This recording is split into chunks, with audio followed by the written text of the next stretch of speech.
Lawmakers gave initial approval to legislation aiming to improve the state's aging infrastructure system. Senate Bill 623 raises the state's motor fuel tax by 5.9 cents per gallon. If you drive more, you pay a little more. If you drive less, you pay a little bit less.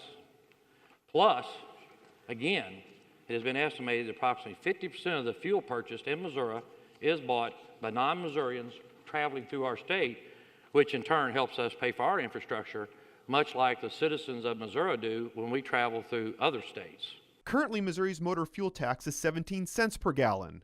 The proposal still needs to receive another round of approval before moving to the Missouri House of Representatives for consideration. If approved by the General Assembly, the legislation contains language requiring a vote of the people before going into effect. This is the largest single one in 1 year, though. The Senate Appropriations Committee started work on its version of the state's 2017 operating budget. Lawmakers went through every line of the $27 billion spending plan, but paid special attention to the state's growing Medicaid budget. While revenue is projected to go up in 2017, Medicaid growth is scheduled to exceed those new dollars and presents a problem to lawmakers. We funded a lot of things in all those other House bills that we went through this week. And they're things that matter to a whole lot of Missourians.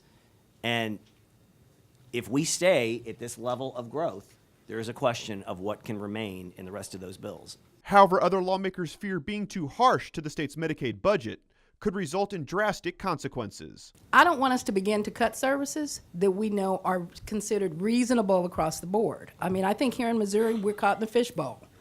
Whether it happens to be that we happen to be the hardest to qualify for Medicaid, whether it happens to be that we have the lowest state paid workers, or whatever else it is.